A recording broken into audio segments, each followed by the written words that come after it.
आज की कहानी है नई सुबह। कहानी अंत तक सुने।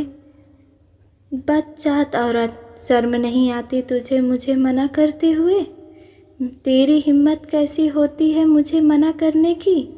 हर रात यही नखरे करती है। हर रात तुझे बताना पड़ेगा कि पति परमेश्वर होता है। एक तो बेटी पैदा करके दी, उस पर छूने नहीं देगी अपने को।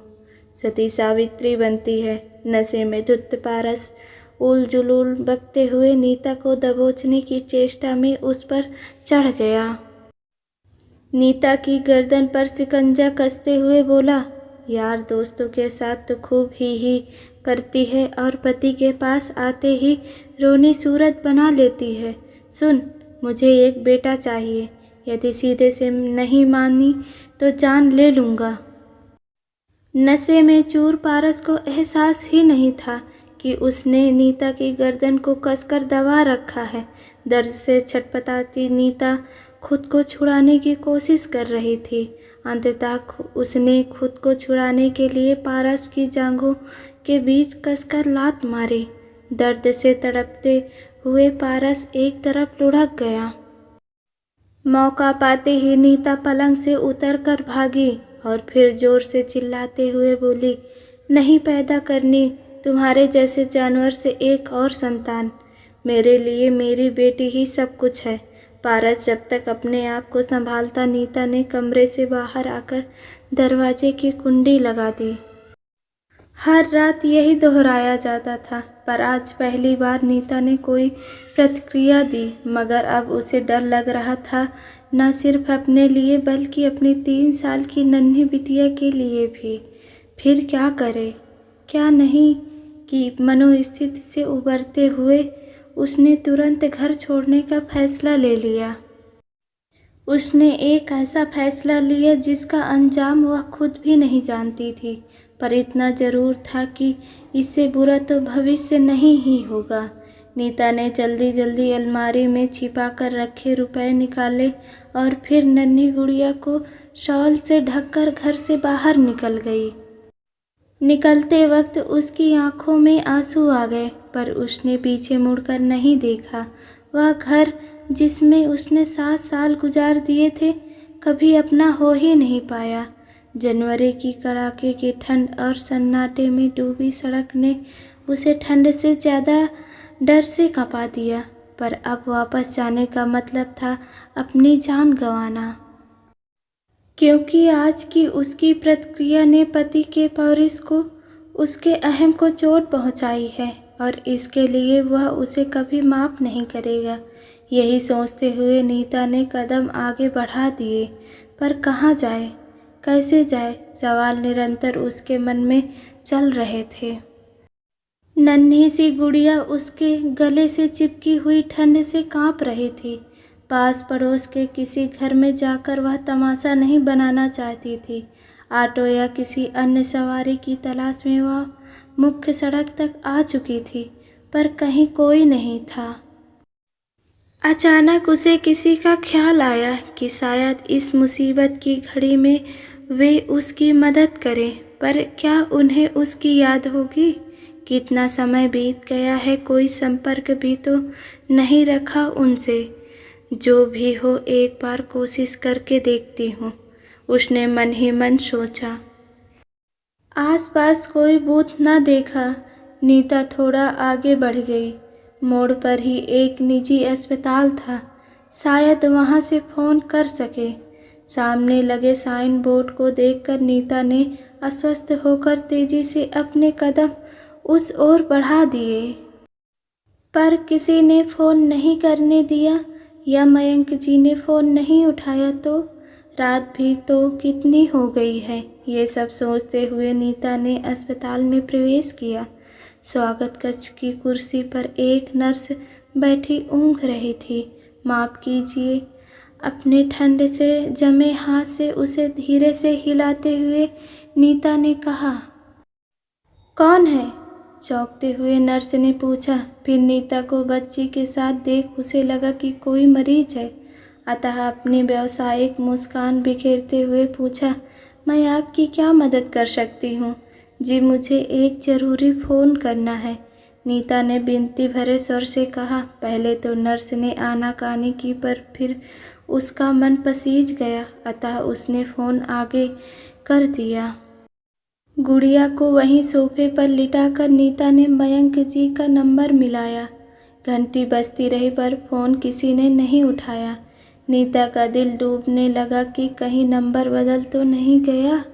अब कैसे वह बचाएगी खुद को और इस नन्ही सी जान को। उसने एक बार फिर से नंबर मिलाया। उधर घंटी बजती रही और इधर तरह तरह के संशय नीता के मन में चलते रहे।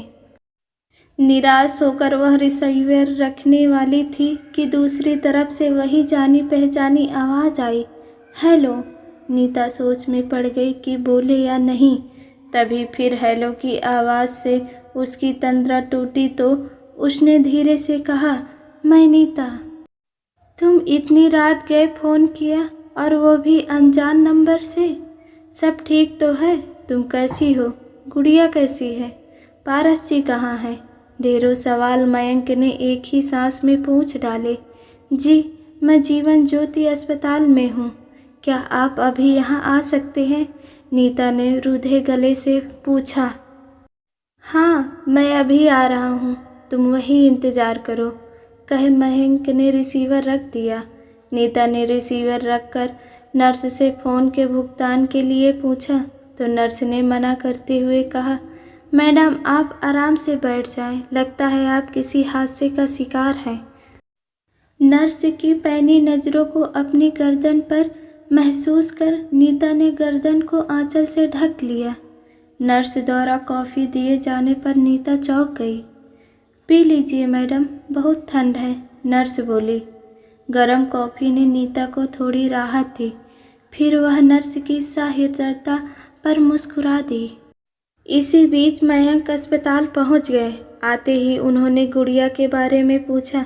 नीता ने सो रही गुड़िया की तरफ इशारा किया तो मयंक ने लपक कर उसे गोद में उठा लिया।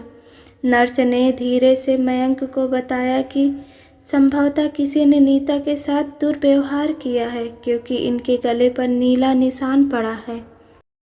नर्स को धन्यवाद देते हुए मयंक ने गुड़िया को और कसकर चिपका लिया। बाहर निकलते ही नीता ठंड से कांप उठी। तभी मयंक ने उसे अपनी जैकेट देते हुए कहा, पहन लो वरना ठंड लग जाएगी। नीता ने चुपचाप जैकेट पहन ली और उनके पीछे चल पड़ी। कार की पिछली सीट पर गुड़िया को लिटाते हुए मयंक ने नीता को बैठने को कहा, फिर खुद ड्राइविंग सीट पर बैठ गए। मयंक के घर पहुंचने तक दोनों खामोश रहे।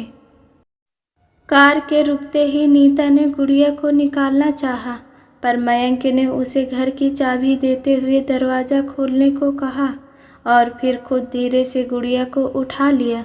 घर के अंदर आते ही उन्होंने गुड़िया को बिस्तर पर लिटाकर रजाई से ढक दिया। नीता ने कुछ कहना चाहा तो उसे चुप करने का इशारा कर एक कंबल उठाया और बाहर सोफे पर लेट गए।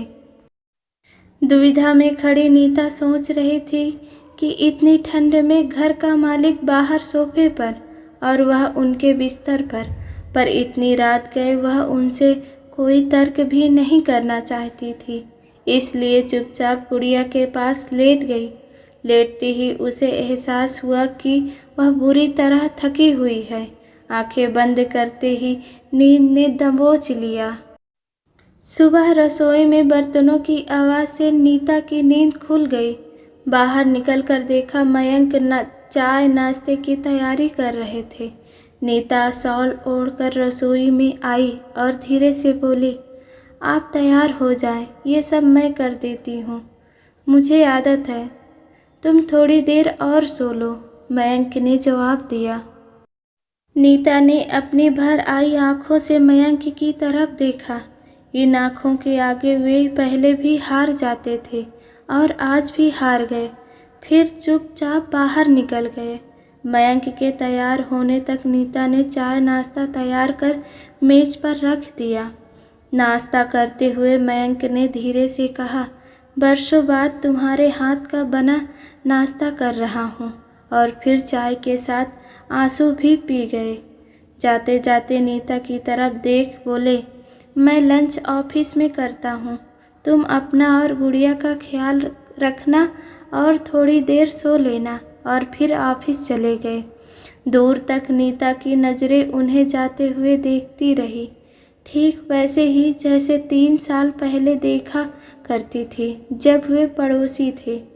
तब कई बार मयंक ने नीता को पारस की क्रूरता से बचाया था। इसी दौरान दोनों के दिल में एक दूसरे के प्रति कोमल भावनाएं पनपी थी, पर नीता को उसकी मर्यादा ने और मयंक को उसके प्यार ने कभी इजहार नहीं करने दिया, क्योंकि मयंक नीता की बहुत इज्जत भी करते थे। नहीं चाहते थे कि उनके कारण नीता किसी मुसीबत में फंस जाए। यही सब सोचते आंखों में भर आए आंसुओं को पोंछकर नीता ने दरवाज़ा बंद किया और फिर गुड़िया के पास आकर लेट गई। पता नहीं कितनी देर सोती रही।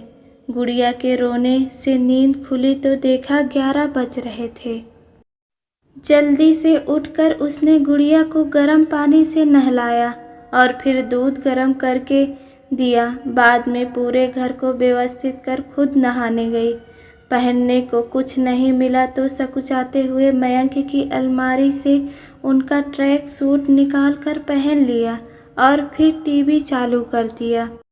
मयंक का ऑफिस तो चले आए थे, पर नन्ही गुड़िया और नीता का ख्याल उन्हें बार बार आ रहा था। तभी उन्हें ध्यान आया कि उन दोनों के पास तो कपड़े भी नहीं हैं। नई जगह गुड़िया भी तंग कर रही होगी। यही सोचकर उन्होंने आधे दिन की छुट्टी ली और फिर बाजार से दोनों के लिए गर्म कपड़े, खाने का सामान लेकर वे स्टोर से बाहर निकल ही रहे थे कि एक खूबसूरत गुड़िया ने उनका ध्यान अपनी तरफ आकर्षित किया, तो उन्होंने उसे भी पैक करवा लिया और फिर घर चल दिए। दरवाज़ा खोलते ही नीता चौंक गई। मयंक ने मुस्कुराते हुए सारा सामान नीचे रख नन्ही सी गुड़िया को खिलौने वाली गुड़िया दिखाई। गुड़िया खिलौना पाकर खुश हो गई और उसी में रम गई। मयंक ने नीता को सारा सामान दिखाया। बिना उससे पूछे ट्रैक सूट पहनने के लिए नीता ने माफ़ी मांगी, तो मयंक ने हंसते हुए कहा, एक शर्त पर, जल्दी कुछ खिलाओ, बहुत तेज भूख लगी है। सिर हिलाते हुए नीता रसोई में घुस गई। जल्दी से पुलाव और रायता बनाने लग गई। जितनी देर उसने खाना बनाया उतनी देर तक मयंक गुड़िया के साथ खेलते रहे। एक प्लेट में पुलाव और रायता लाकर उसने मयंक को दिया। खाते खाते मयंक ने एकाएक सवाल किया, और कब तक इस तरह जीना चाहती हो? इस सवाल से सकपकाई नीता खामोश बैठी रही। अपने हाथ से नीता के मुंह में पुलाव डालते हुए मयंक ने कहा, तुम अकेले नहीं हो, मैं और गुड़िया तुम्हारे साथ हैं। मैं जानता हूँ सभी सीमाएं टूट गई होंगी, तभी तुम इतनी रात को इस तरह निकली। पत्नी होने का अर्थ गुलाम होना नहीं है। मैं तुम्हारी स्थिति का फ़ायदा नहीं उठाना चाहता हूँ। तुम जहाँ जाना चाहो मैं तुम्हें वहाँ सुरक्षित पहुँचा दूँगा, पर अब उस नर्क से निकलो। मयंक जानते थे नीता का अपना कहने को कोई नहीं है इस दुनिया में, वरना वह कब की इस नर्क से निकल गई होती। नीता को मयंक की बेइंतहा चाहत का अंदाज़ा था और वह जानती थी कि मयंक कभी मर्यादा का उल्लंघन नहीं करेंगे। इसलिए तो वह इतनी रात गए उनके साथ बेझिझक आ गई थी। पारस मुझे इतनी आसानी से नहीं छोड़ेंगे, सिसकते हुए नीता ने कहा, और फिर पिछली रात घटी घटना की पूरी जानकारी मयंक को दे दी। गर्दन में पड़े नीले निशान को धीरे से सहलाते हुए मयंक की आंखों में आंसू आ गए। तुमने इतनी हिम्मत दिखाई है नीता। तुम एक बार फैसला कर लो, मैं हूँ तुम्हारे साथ, मैं सब संभाल लूँगा। कहते हुए नीता को अपनी बाहों में लेकर उस नीले निशान को चूम लिया। हाँ, मैं सिर हिलाते हुए नीता ने अपनी मौन स्वीकृति दे दी और फिर मयंक के सीने पर सिर टिका दिया। अगले ही दिन अपने वकील दोस्त की मदद से मयंक ने पारस के खिलाफ केस दायर कर दिया। सजा के डर से पारस ने चुपचाप तलाक की रजामंदी दे दी। मयंक के सीने पर सिर रखकर रोती रही नीता का गोरा चेहरा सिंदूरी हो गया था। आज ही दोनों ने अपने दोस्तों की मदद से रजिस्ट्रार के दफ्तर में शादी कर ली थी। निश्चिंत सी सोती नीता का दमकता चेहरा चूमते हुए मयंक ने धीरे से करवट ली कि नीता की नींद खुल गई। पूछा, क्या हुआ, कुछ चाहिए क्या? हाँ, 1 मिनट, अभी आता हूँ मैं। बोलते हुए मयंक बाहर निकल गए और फिर कुछ ही देर में वापस आ गए। उनकी गोद में गुड़िया थी, उनीदी सी। गुड़िया को दोनों के बीच सुलाते हुए उन्होंने कहा, हमारी बेटी हमारे पास सोएगी, कहीं और नहीं। मयंक की बात सुनकर नन्ही गुड़िया नींद में भी मुस्कुराने लगी और मयंक के गले में हाथ डालकर फिर सो गई। बाप बेटी को ऐसे सोते देख नीता की आंखों में खुशी के आंसू आ गए। मुस्कुराते हुए उसने भी आंखें बंद कर ली, नई सुबह के स्वागत के लिए।